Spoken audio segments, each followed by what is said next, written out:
composition sucks ass. So what would I do in this kind of composition? So you've got the Rein Zarya Brigitte, which is fine, but you and Tracer want a Zenyatta to help you out. He's probably the best healer for helping you. And then you've got an Ana as well, which means that Ana doesn't work well with either of your DPS. And the Brigitte is going to be frontlining with the Reinhardt, which means that the Ana is going to have no protection. So this sucks. Basically, you're going to have to hard carry. And so you're going to have basically two main playstyles that you want to go for. If you were confident in your mechanics and your matchups, you'd go for assassinations. Otherwise, you would try and live on the flanks, live on the back line, taking as many resources as possible, and then exploiting opportunities when they show themselves, or just trying to make life easier for your basically crippled front line. 3, 2, 1. Attack commencing. Zenyatta can, like, giving a Tracer a Harmony Orb. Tracers with Harmony Orbs are just so difficult to deal with. Yeah. But other than a Zenyatta, no, healers don't usually bother with Tracer, unless it's like the occasional nano boost or damage boost, depending. Right, especially if you're going for the Grav combo, right? Both nano and damage boost will affect Pulse Bomb. Capture objective A. That was a lot more common when Pulse Bomb did 400, not 300, but still. Good, you can move in. I generally don't like this. Now, did you wait intentionally until you heard Zenyatta's right-click complete before you went in? No, I just went straight to the point, tried to pull some of the backline back. So what's the idea behind doing this? I wanted to have some of them focus on me. They're so certainly the front going to line- do that. Yeah, and I wanted the front line to push in easier. Now, you're wearing the New York Excelsior skin right now. May I recommend, if you're going to be primarily serving as a distraction, the punk skin? It has pink. It will be even more noticeable. No, I'm just kidding. But Okay. but yeah, that's like really all you're doing is serving as a distraction right here, and you're going to provide a low amount of value here, right? You have grasped their attention, but you blew quite a few resources in getting their attention. Now, what is the main thing that you did that actually yoinked their attention? What is drawing their attention to you right now? The Tracer blinks. No. The point. Yes.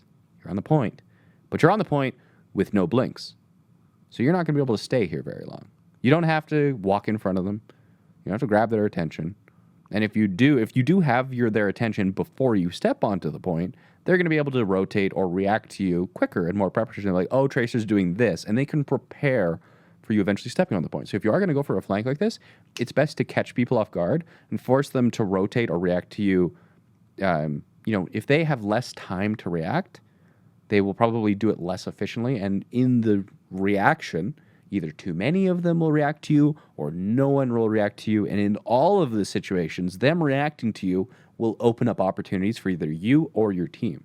So I would have much liked to see, if you were going to do this, first, don't get scouted, because then they have information on you. You are gifting them free information, and information is power.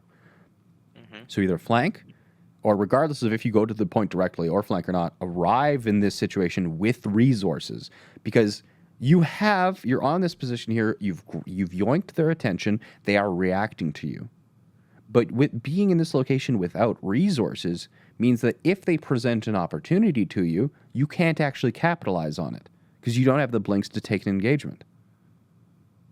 So the key is to be in this location without scouted, force the reaction, and be able to capitalize on the opportunities that reaction creates. So you've got like one of three things. And if you are just going to do this, you may as well get a brightly colored skin, because it might actually help. Anyway. Yoink. Okay. Hey, look, you're dead. If only you had a blink.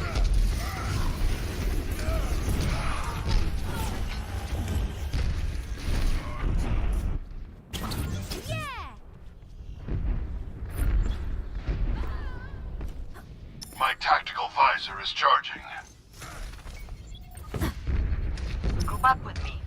Rendezvous at my position. This left side flank is really good, right?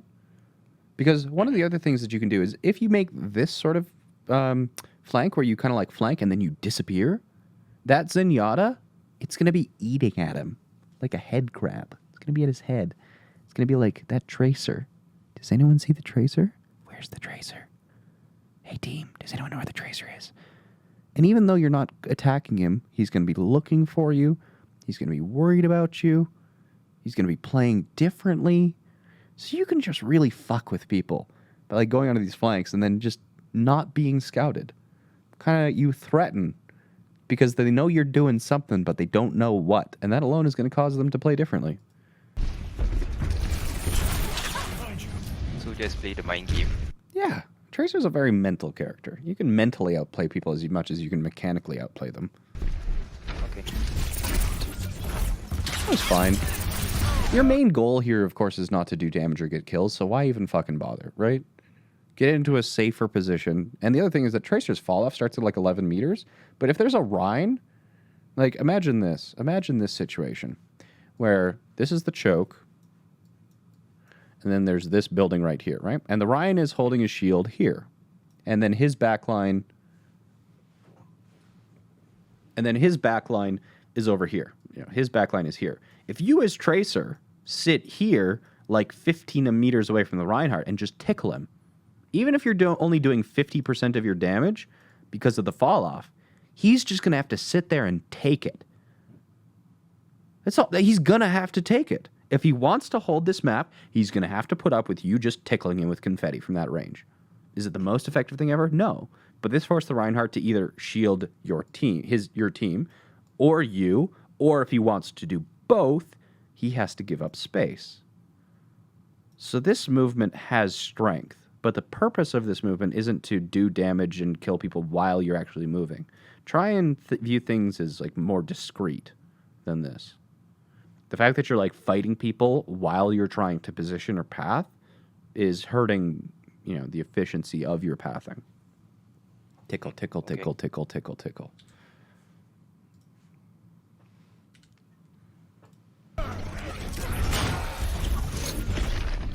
Tracer is all about applying pressure. Every character is about applying pressure. It's just how you apply that pressure that changes.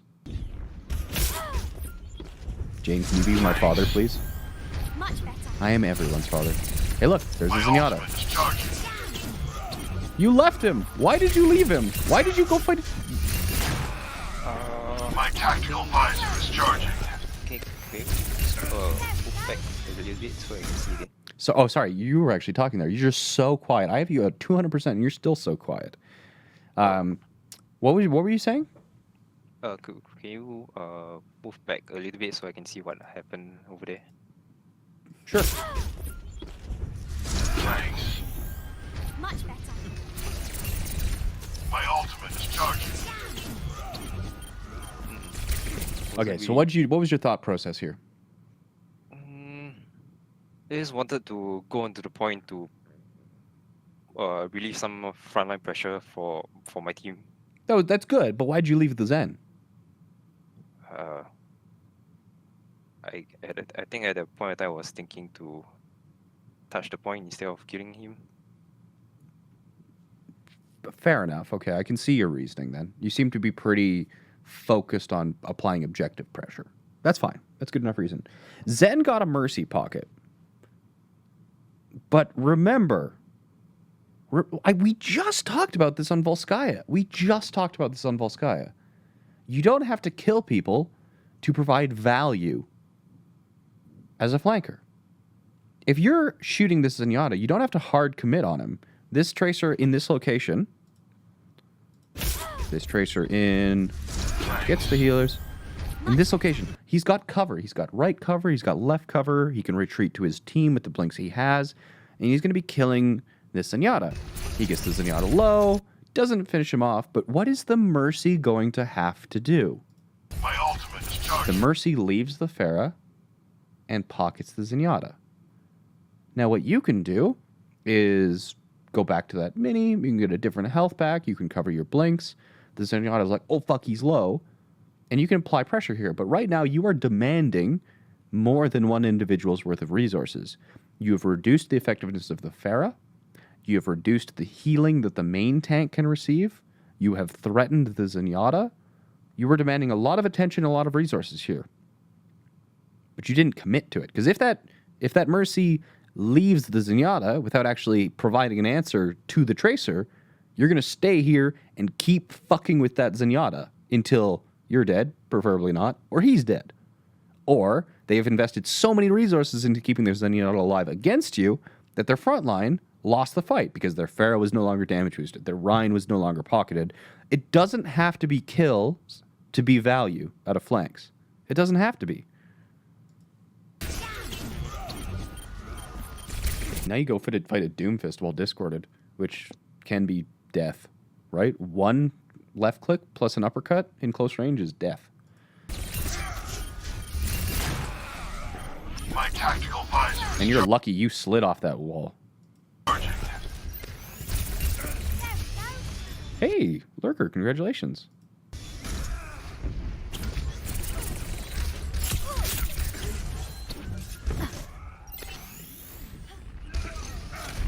So yeah, you went from demanding the attention of the Zenyatta and the Mercy, which in turn weakened the Pharah and the Reinhardt, to being locked in a 1v1 and advantage even with a Doomfist.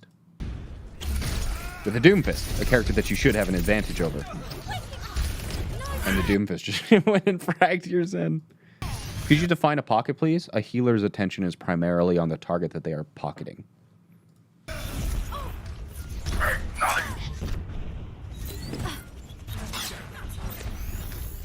Much better.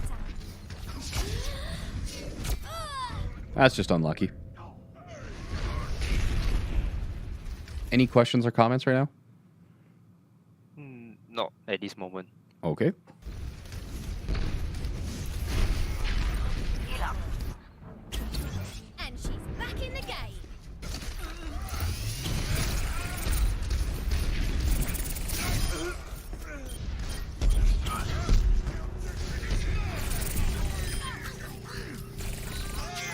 I'd just like to remind people every time their team does something 5v6. Your team did that 5v6.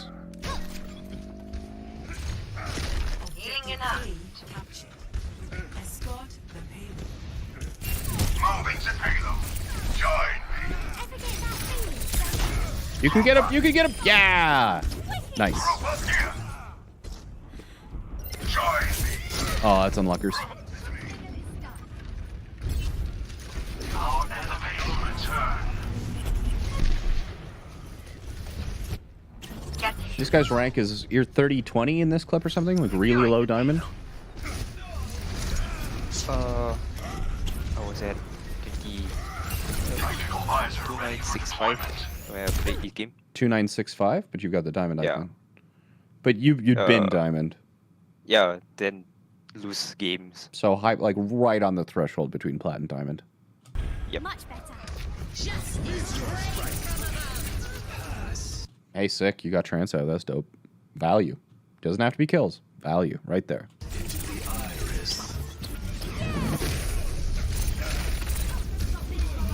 My ultimate is ready. You're gonna get up. Oh boy. Just in time. Yeah, you never want to tunnel vision to the point where you go into the LOS or sight lines of another opponent. I could use some healing. Let's get this moving. Dahi vida. Good map awareness. Good. This would have Communication would have made that a lot easier if you had known that your team was gonna grab. It wouldn't have been necessary for you to flank in the first place. But so far, you didn't really contribute much to that fight either. Hello. I want to find. Greetings. I want to find something else that we can primarily work on. Well, you need a timeout. My ultimate is ready. What do you think about that pulse bomb? Could have waited for. Could have waited for. Sure, give me a Zarya second here. to. Rate the pulse bomb. Bad. Okay. Good. Great. Actually, I'll hide that. Don't vote yet, Chad. We're going to play this again, and then, chat, you're going to vote on what you think about this pulse bomb. Greetings.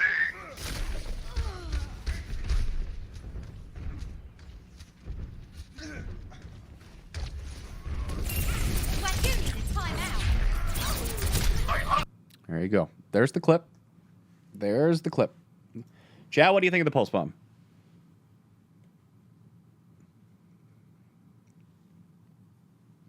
Diesel Caliente, thank you so much for the prime for 2 months in a row. And 2 Bastion, resubscribe tier 1 as well, says, hey Jayne, I'm the Widow player for my team, and we keep winning against higher SR teams. But the higher SR teams we play, the more pressure on me to outplay their Widow. How can I deal with the stress and the pressure? If you are facing better and better Widows and unsupported, so the opposing Widow has no support and you have no support, you can still handle it. That's fine. If you're starting to lose Widow duels because the opposing Widow has support and you do not, then that's something that you can work with your team. But at some point, if you do want to be on the highest level of teams, you need to be at the highest level as a Widowmaker. So keep grinding your mechanics and then start recognizing why things are getting harder. Is it because of the way that resources are distributed amongst your team, or is it because your mechanics need work? Okay, what's the result? Bad and okay. Okay, so chat really didn't like your pulse bomb. What did you think of your pulse bomb? It was shit. It was shit. Now, why? Why was it shit? I didn't wait for the personal to Nope. be over. Sorry, we're gonna play this game, and chat hates it when I play this game because it makes me look like an asshole, a condescending douchebag. So you're gonna guess, and if you're wrong, I'm just gonna say no. And I just want you to keep thinking critically. I'm not gonna give you any hints. I'm just gonna keep saying no until you get the answer right as to why this pulse bomb was bad. So it's Then not because of the can- personal. Can replay back a little bit? Sure. Let me see. Yeah, let's watch it again. I want you to have as much information as possible. I'll give you 30 seconds in advance of this pulse bomb. This will help.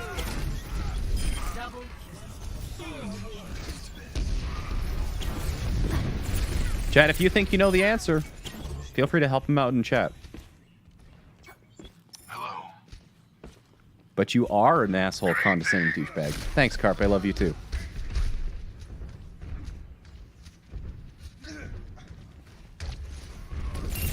When you need a timeout. My ultimate is ready. Even I pause there, there's no follow up from my team because they are on the payload. Nope. Try again. Sorry, you just encountered asshole, Jayne.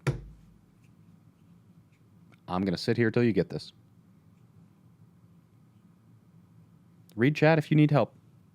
Pick what you think is the best idea from chat if you can't think of anything yourself.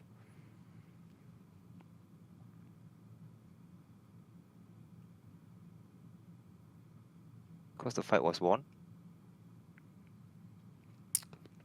Chat, you gave it to him too easily. Now, why was the fight won?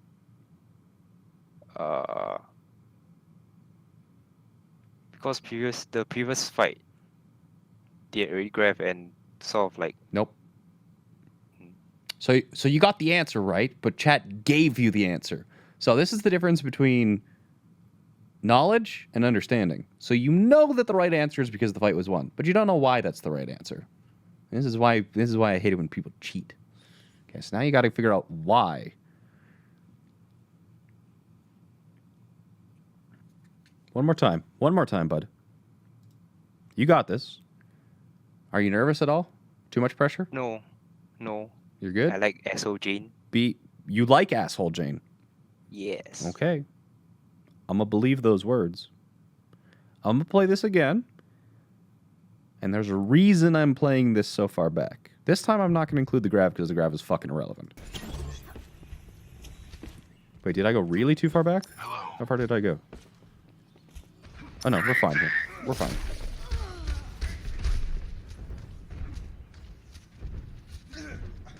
The soldier got 2 picks on blue piece and the Mercy. Yes. The soldier did get 2 picks. Absolutely. Then the team could have cleaned up with 4v6. Yeah, so the Or team is up 6v4. 4v6 right now. Okay.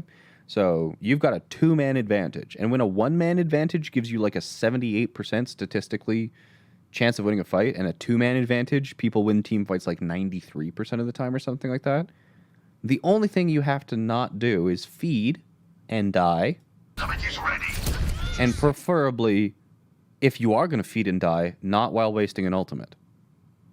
Pretty much your only job. Now, yes, so the soldier got 2 picks.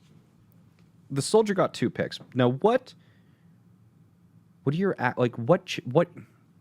So we know that the answer is not waste your pulse bomb and feed like an idiot. We've kind of nailed that one down. What is the correct course of action as a Tracer player when you're up 2?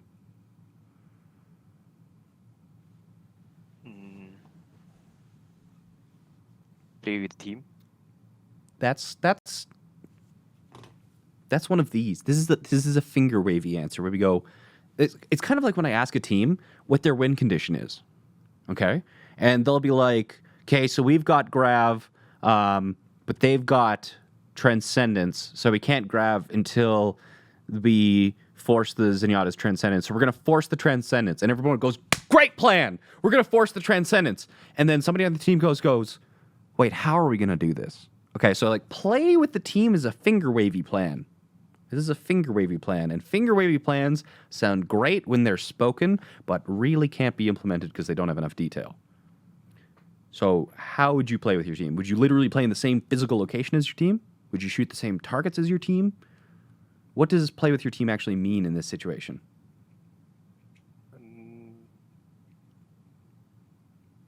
Either I shoot the same target as the Ryan, or I distract. Or distract? The- How? You were getting into finger wavy territory away. I want like practical boom, boom, distract boom as- steps to what are you going to do? Distract as in do damage on their remaining backline. We're getting better. Let's take a different approach to this. Does your team, and specifically your Reinhardt, need assistance to kill whatever the hell he's swinging on? No. So if they're going to win a 5v whatever the fuck is in the front line, is a 6, like, is it really going to be making that big of a difference if they're fighting 5v3 compared to 6v3? Is your participation in that fight going to be the make or break of that tactical No, not decision really. being... No, it's not. Okay. So what else can you do? Spawn camp. You could. But what does spawn camping achieve?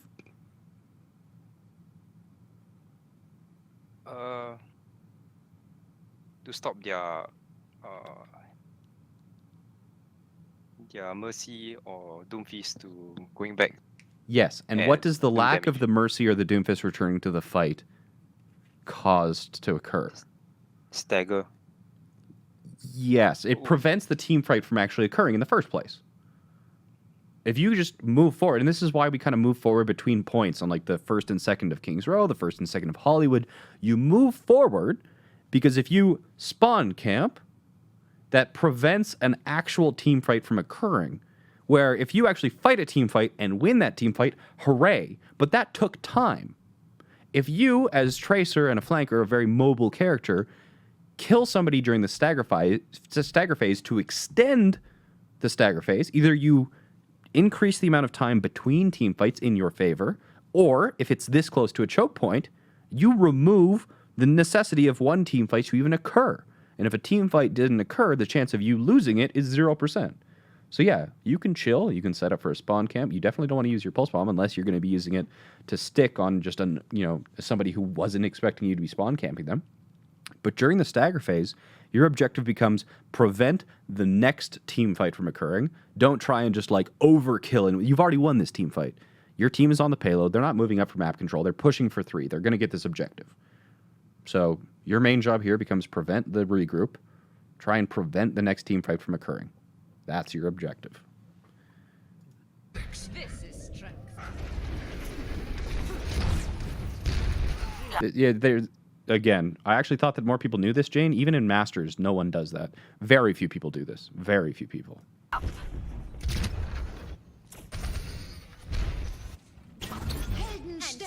in the game. If a 5v3 is sufficient to win the fight, don't make it 6v3. Invest your resources elsewhere.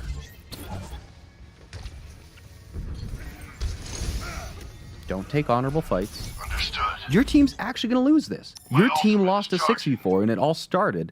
So not only did you not contribute to the first fight, but you actually provided almost negative value to the second fight. You turned My a tactical guaranteed visor is 6v4 charging. win into a loss. That sucks. What's wrong with this? Well, it's not as bad as I thought it was originally. But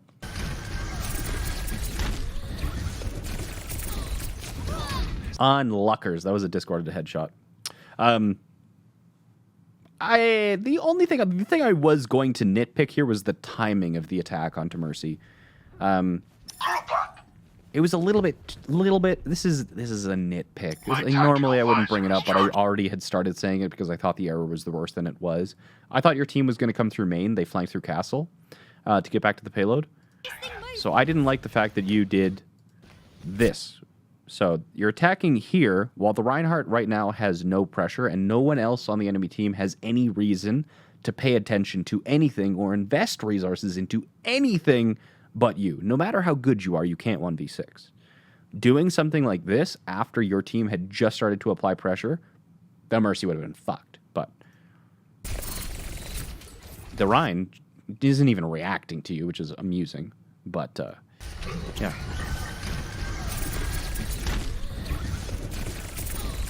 So I just think the time was a little bit early.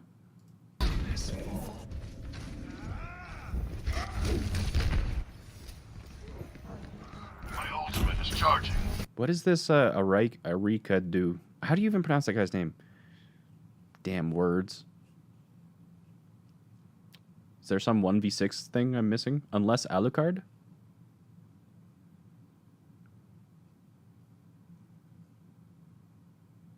I know him, but I don't know why we're talking about him. Like, I've seen his Genji clips. Yeah, I've seen his Genji clips. I just don't know why we're talking about it now. Is it just because of, like, no matter how good you are, you can't 1v6? Just because of that statement? Oh, he did a 1v6 video. Okay, I'll have to watch it later. I know who he is. I just didn't know why we were talking about him.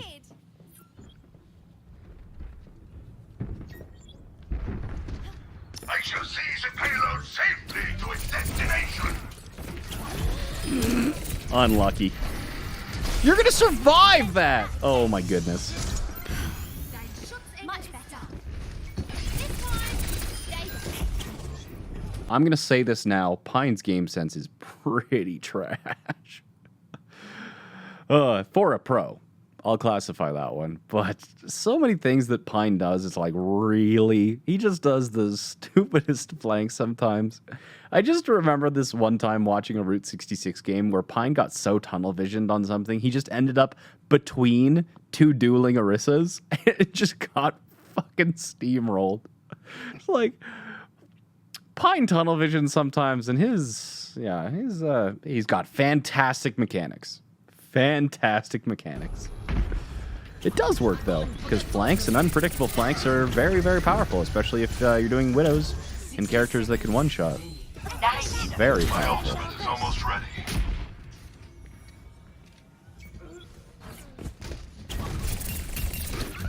Fall in here. Being enough. And the other thing is that how aggressive of a positioning and a playstyle you can adopt is dictated almost entirely based on your level of mechanics. Even if you have perfect game sense, how aggressive you can be on a character is dictated by your competency on mechanics. Your mechanical competency, I suppose, is the proper way to say that.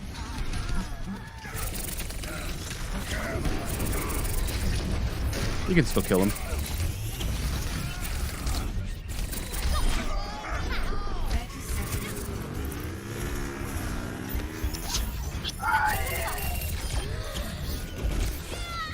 Get the payload moving. Tactical visor ready for deployment.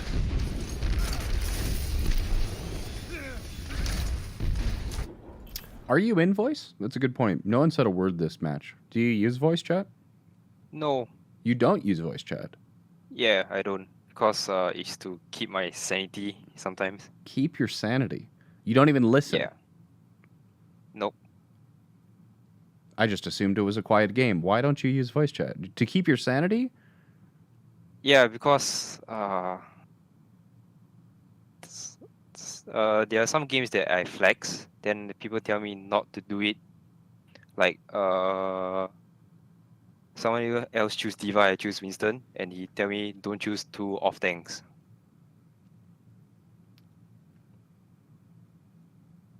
Okay. Even if that's 50% of your games. And you could always leave team chat if that happens.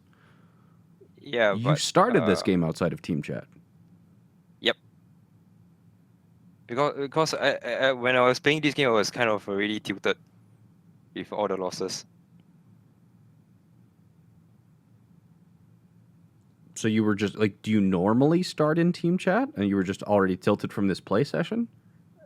I'm trying to give you as many outs as possible because like this is like the cardinal sin in my books of not using team chat. And when we're talking about things like information is power, especially on a flanking character, you know, you were out of position. I assume maybe that Zarya did call her Graviton and you were just completely out of position because you didn't hear it. Maybe this team is like full on shot calling and maybe they're the most positive, happy people in the world. You have no fucking idea. Especially in teams when you're on like a competitive. You've heard this. You've watched my stream. You know that I love voice comms. Yeah.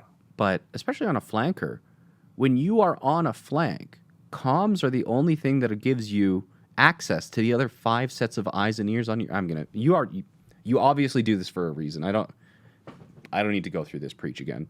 You're doing it for a reason, despite having known that it's an inferior way of playing. So that's on you. No. Hey, if you want to get better, you're going to have to break that habit. Time's back. 10 seconds remaining.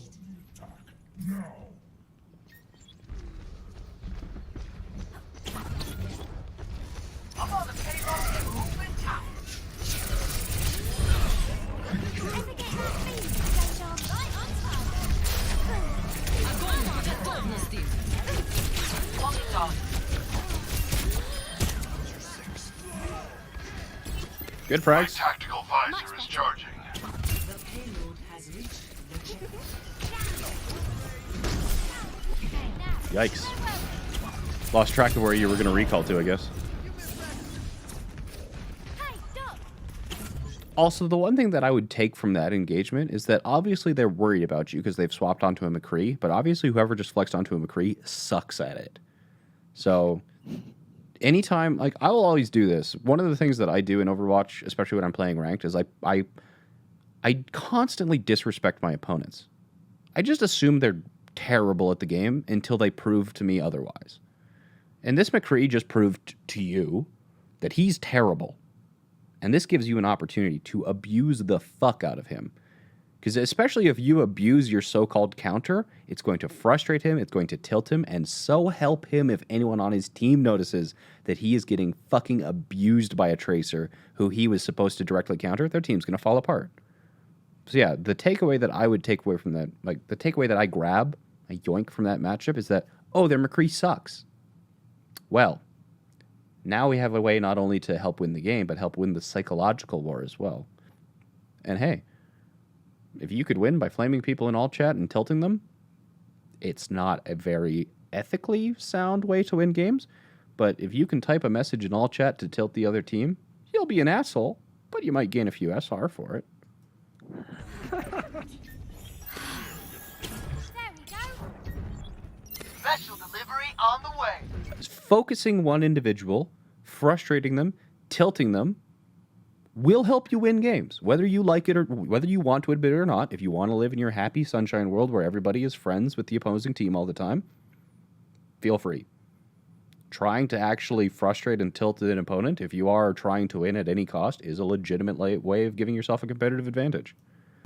It's not one that I will preach, but it will work.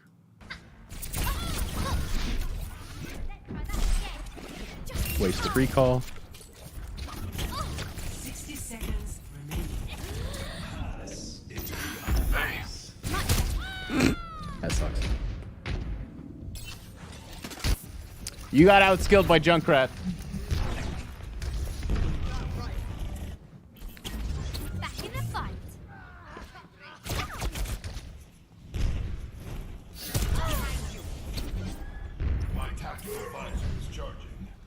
What's your view on endorsements? I don't know. They're shiny things. I've never been an achievement hunter. I view them like achievements. I don't really care. And I'm also not motivated by the shininess or the like level build. I don't know. Endorsements are cool. They're not aimed at people like me. Much better. Westfall nailed it. 10 seconds remaining. Double, triple. Well, let's do a pulse bomb guess. Seconds remaining. My ultimate Watch is this almost pulse bomb. ready. We're gonna lose. My ultimate is almost ready.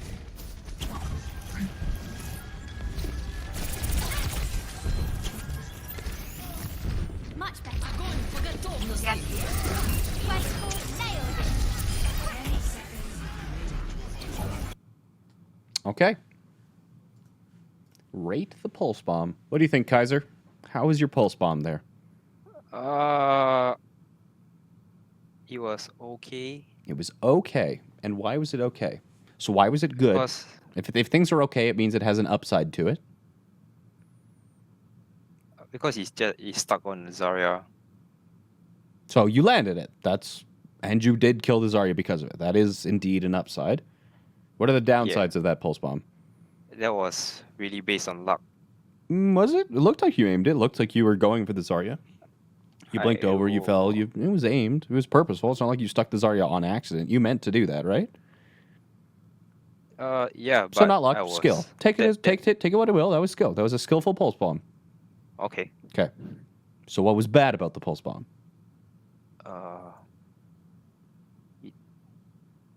It didn't came in early. Say again, sorry? It didn't I wasn't close enough on Zarya to stick it immediately.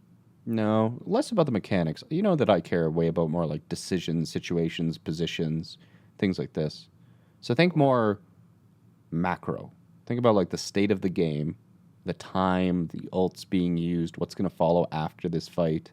Think about those situations. Why was this pulse bomb bad? It wasn't necessary as the fight was won. At the time that you pulse bombed, it wasn't though.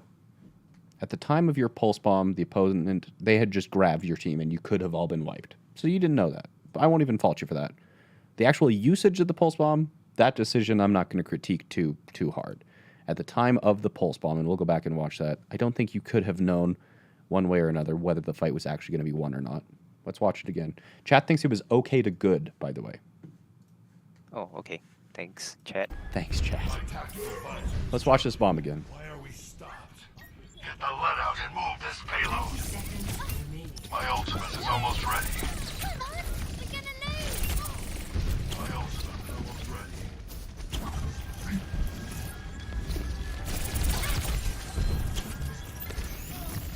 Much better. At this point in time, the fight is even.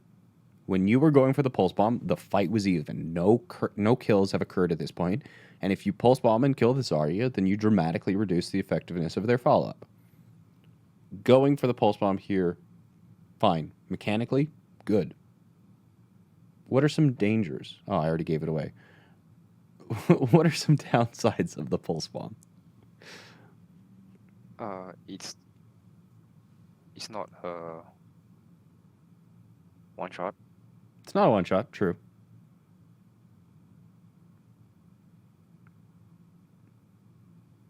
There's also this backline here, right, though?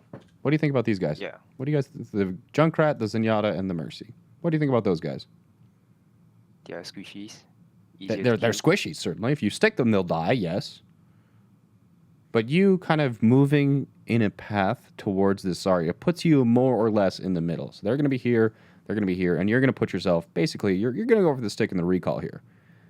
But anytime you go this, these guys are all firing in this line anyway. So you're crossing fire, and you're not looking at these guys. So Zenyatta could hurt you. If you're discorded, which you're going to be, Junkrat is a one-shot. If you're not Discord, damage boosted Junkrat is a one-shot. Any chip damage plus Junkrat is a one-shot. This is a very dangerous pulse bomb. Very dangerous. So I think the decision to go for the actual pulse bomb itself was fine. Was Zarya the best target? Probably not, but mostly because of the positioning, it becomes very, very risky to go for pulse bombs or even operate anywhere near the center of a team. If you had flanked all the way around and came from like here, for example, maybe if you had time, I'm not sure if you had the time or the resources to it, but you always have to be aware of what you're acting like when you're such a squishy character. You have to mitigate the risks of being one-shots from any potential source. So just don't like that you ignored the threat of the backline and the potential backline that may have had more viable targets here.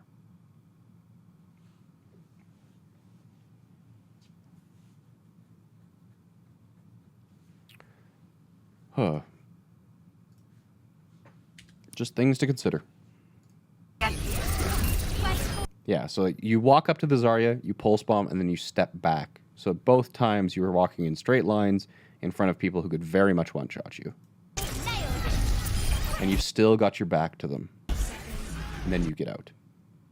So I just think it was way too dangerous of an execution for that to be reliable. If you were going against, a Widowmaker or anything like that, the chance of you having died during the execution of that pulse bomb was very high.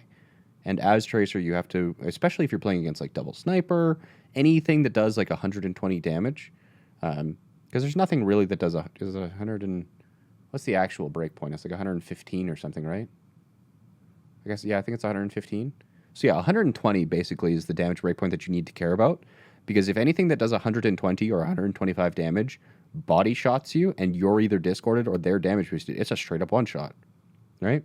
Or if there's things like, McCree headshots unassisted, but you took a little bit of chip damage. So you also have to just take into consideration the effect of chip damage on your damage breakpoints. And putting yourself in situations where you're just relying on the dice to come up on a 6 for you to stay alive is too risky of a situation for you to purposely put yourself in.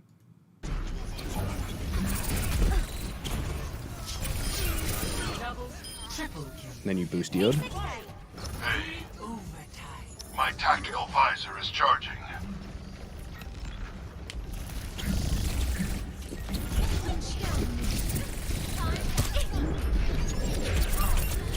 Targets like Tracer shouldn't be focused until they have recall forced out of them. That's why teams, and if you were on voice comms, you'd be able to hear this if you were focusing a target that wasn't Tracer. Focus targets that don't have escapes or survivabilities first, unless those escapes or survivabilities are used, and then kill them before they come back off cooldown. A lot of people in the lower ranks will shoot the Mei, and then she ice blocks, and they're like, damn, and then they go shoot somebody else, and then the Mei will unfreeze, and then the next time Mei gets focused, she'll have her ice block back off cooldown. Mei is just terrible if you don't focus her after she blows her cooldowns.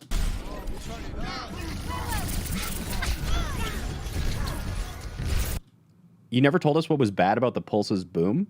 Oh, the target, it was fine. It got the Zarya kill, and it helped keep the fight alive, right? The only thing that I didn't like about the Pulse Bomb was the risk that he took in order to land it.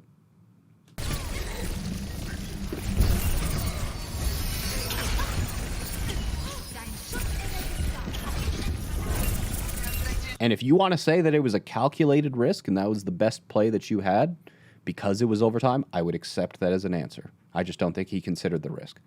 But if you had been in this guy's situation, considered the risks, seen the situation, and knew that it was risky, but knew that you had to go for it anyway, and then executed it, fine. I just don't think that... did you think about the risks of the backline being there? No, I kind of ignored them. Yeah.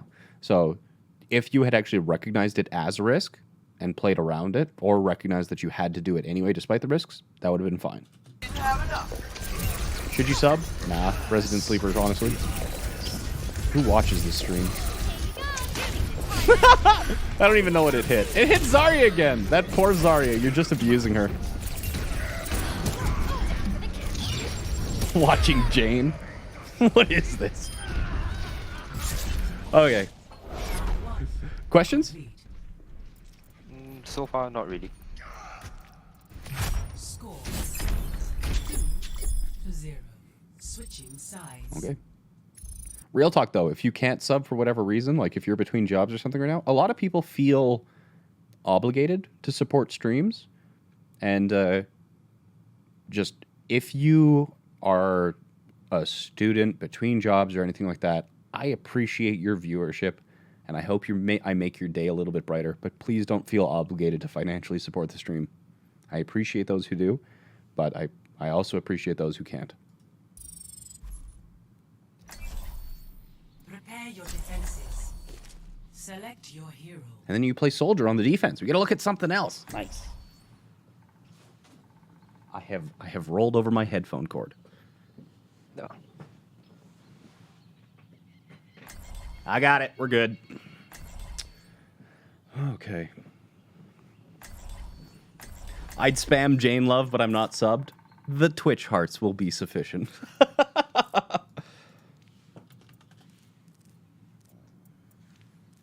Okay. Nice. 81 hours on Tracer, 55 on Soldier. Nice. Keep it to it. You know what you like? Transferable mechanical skills between the two most played heroes. I like it.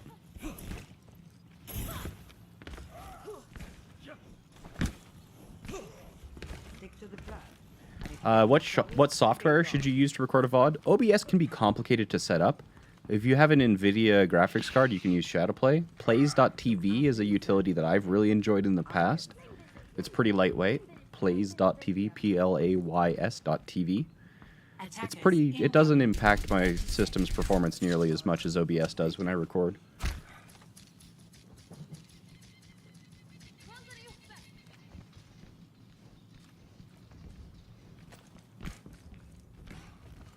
Chat wants to know your DPI and sensitivity. 1600, and right now it's 4.5. So almost 7K, 7.2, Yeah. 7.2K 3, on the high end. Yeah, so 1. Reasonable. Attackers incoming. Defend. They've got a Doomfist. Oof. So Doomfist, you are automatically one of the main targets for Doomfist. And one of the reasons why Doomfist can be such a just pain in the ass to deal with on Soldier is, first of all, your Helix Rocket isn't going to be enough to burst him down alone. And second of all, two of his abilities, his Uppercut and his Seismic Slam, fuck your mobility. Like, if he lands them on you, he locks you into his CC, and you're going to get comboed down. You've got a really delicious hitbox. You're of no threat to him. CC is the primary threat to Doomfist. So, man, here I'd be, honestly, what I would do in this situation is try and, instead of being passive about it, I'd try and be as aggressive as possible without dying. And then if I died, I'd come back as McCree. I'd just be like, oh my God. I just like, basically you're a throw pick right now because you're going to get abused if this Doomfist is even remotely competent. Sometimes, and this is one of the unfortunate parts about playing, like snipers are better against Doomfist, McCree is better against Doomfist. You need really high burst damage or CC to take out a Doomfist reliably because he's only going to be around for a couple of seconds.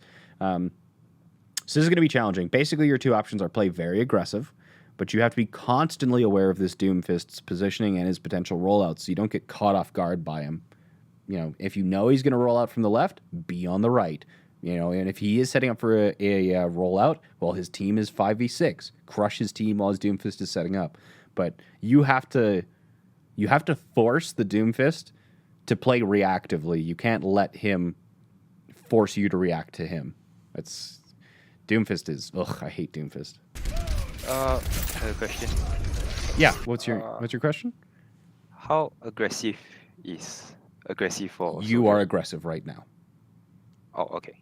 So this high ground positioning here is aggressive. Passive would be like back with your tanks or your supports. So you are aggressive right now. This is good. Okay. Seriously, Jayne, I know you won't see this, but thank you for the streams and YouTube content. You're very welcome. I'll be sure to let Jayne know. I love the Karki shirt. It's actually super comfy. How many times a week does Jayne do educational streams? Try to do 3 times a week. Wednesdays and Thursdays for sure. Usually the weekends as well. I remember the Doomfist from yesterday. Oh my God, that Doomfist just crushed us. It was so frustrating.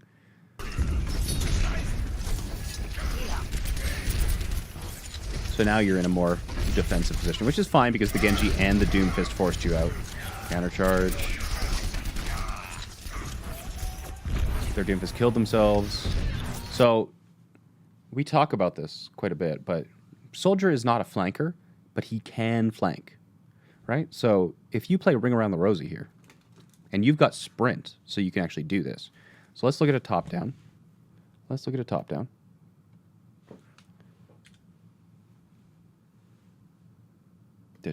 Oh, no, where's my pen? Pen! There we go. For some reason it does that occasionally. So there's this tower itself, and then the enemy, after having traded, their Doomfist suicided, lol, and then your Reinhardt fed. So they're going here, and then you were over here, and then your team is moving in to meet them here. But if you, instead of kind of like meeting their attack here, push in behind them and like play a ring around the rosy, you pincer them. So this will make it an even fight. If you fight over this territory right here, it's even.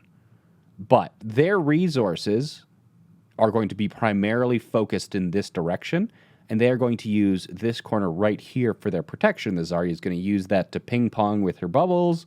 Everyone else is going to be using this as cover. But if you remove this cover from the opponent by pincering them from behind, shit tons of damage, a burst damage, easy helix onto a support or something like that, they're dead. And if they turn around to try and push you, you've got sprint once again to reposition back to your team, and then your team can play ring around the rosy and come in behind them. So always look for these. They're almost called, I don't know a name for them. It's kind of like soft flanks. They're kind of like soft flanks. But you don't want to put more effort into an area where the opponent has already put all of their effort into defending. Attack where they are weak, not where they are strong. We're going to go all Sun Tzu up in this bitch. Does this make sense to you? Yep, it makes sense. Okay.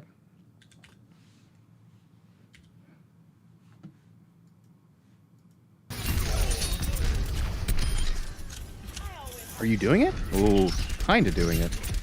The Genji saw you. It's almost like the Genji was trying to do the same thing. This is, you're almost doing it. You're almost doing it. Almost. Not quite. You're still providing, like, you're half-assing it, but you are doing it. You're half-assing, but you're doing it. I like it. I'm not even gonna bitch. I liked it. It's better.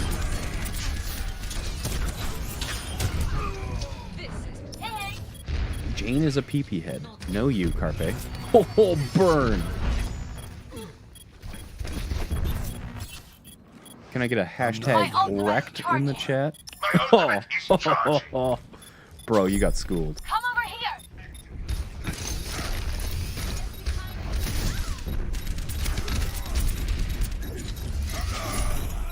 Good retreat. Objective lost. His sense is actually 7.2k, so it's not too low, no. My ultimate is charging.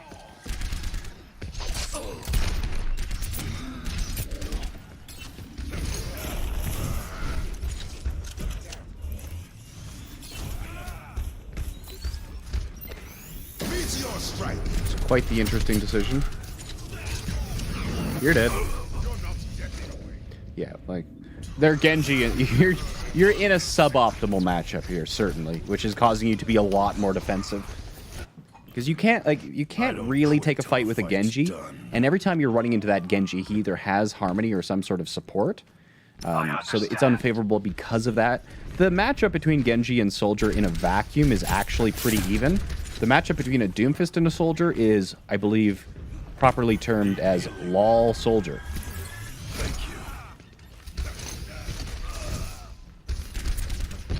Yeah.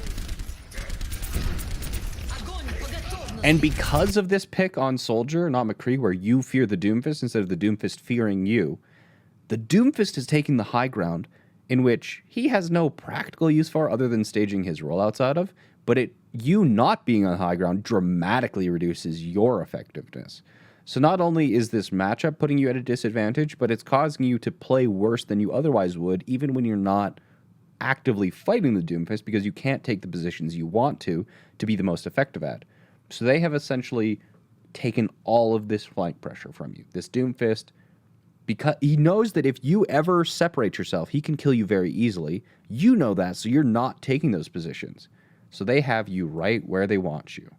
You can't control any flanks. You can't apply any pressure. The only place where you are able to apply your pressure is directly into the attacker's shields, which is exactly where you do not want to be putting your damage.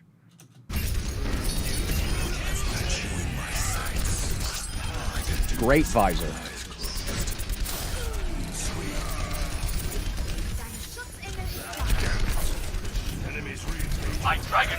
I'd die on the payload here. I would have stayed on the payload and died. Oof. Oh, you have dragon.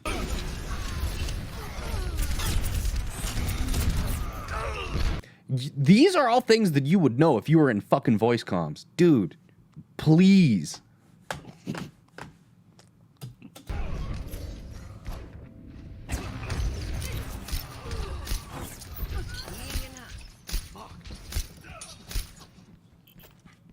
I'm not a young man. I'm on fire.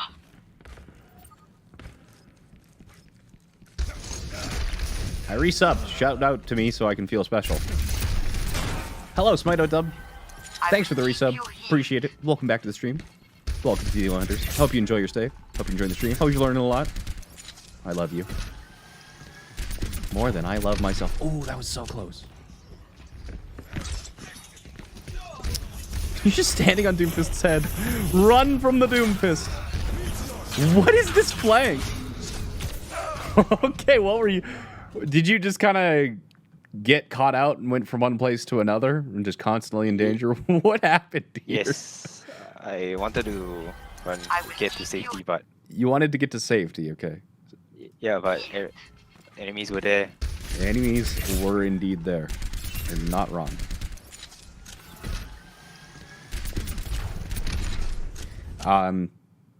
Especially situations like that, there's no real excuse not to just aim for the head for those burst fires. So you hit all of those as body shots. Running over here. Stand on Doomfist's head. So why left instead of right here? I was just thinking to get away. I wasn't really thinking about anything else. Fair enough.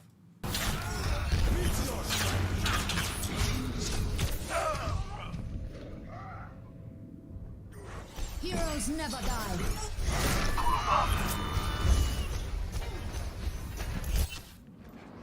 I don't quit till the fight's done. Nice. Doesn't matter because they've capped anyway. And you're not going to be able to recontest, but The payload has reached the checkpoint. literally no point. Even if you killed that Zen, it doesn't matter. You dying, okay, you dying matters. The Zen dying doesn't matter. Do you know why that is? Because their spawn is nearer, No. and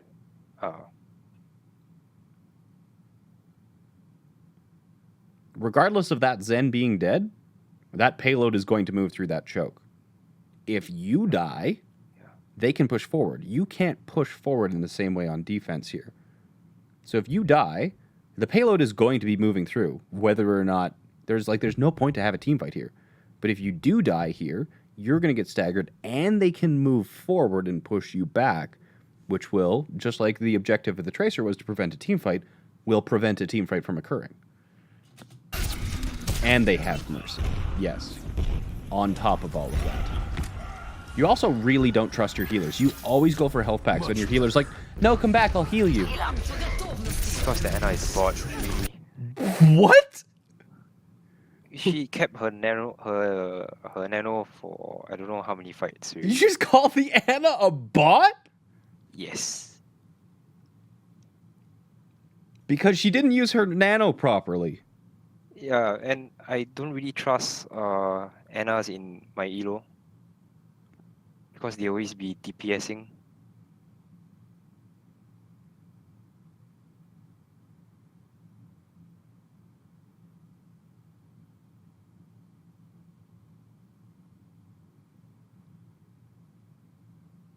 Have you ever considered asking for nano?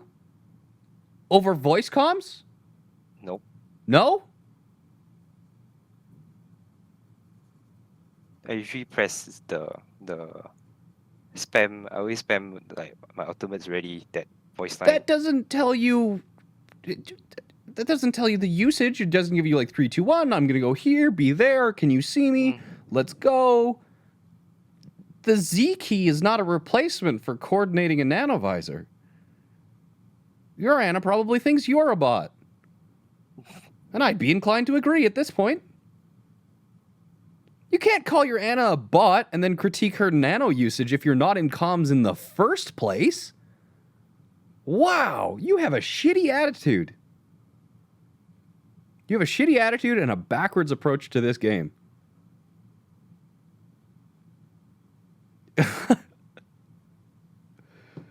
I legitimately feel like the most improvement that you could gain from Overwatch is in changing your actual personal attitude.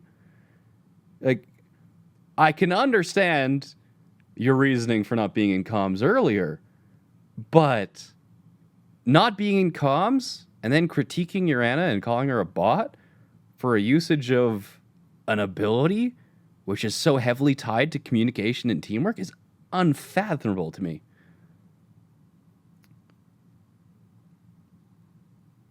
Oof. Okay.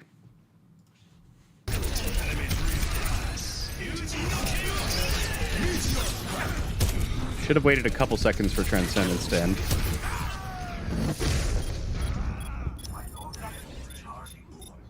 The payload is approaching its destination.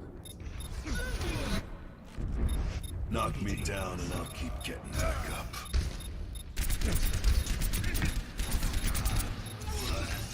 They have a Genji and a Doomfist. What are you doing to help the Ana?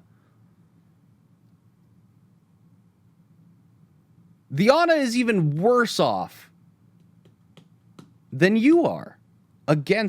You are struggling with the Doomfist and the Genji. How do you think the Ana feels right now?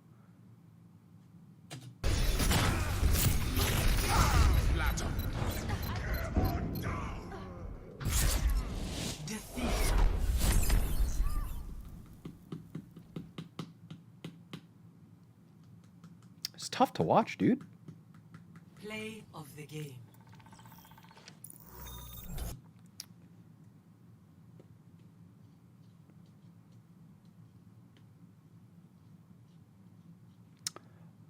I'm going to get too heated up, so I'm going to thank you for coming on. And once I cool down, we can chat more if you want to talk about actual like in-game stuff. But I don't want to get angry. And not like haha funny, entertaining. I don't want to get actually angry because this is actually very frustrating to watch. So thank you for coming on. Thank you for submitting the VOD. And let's talk more Overwatch stuff in a day or so. All right. Thanks for being very honest. Thanks for coming on, dude. I hope that I hope you don't take it as bullying, but No, I really appreciated the honest feedback because I did send the VOD last time and you reviewed it and learned more. I think if you treated your teammates the same way, with the same respect you treat me, you'd have a much easier time in comp. I don't see any reason your teammates should be treated any differently than you treat me. All right. Point taken. Have a good day, Mr. Kaiser. Jayne.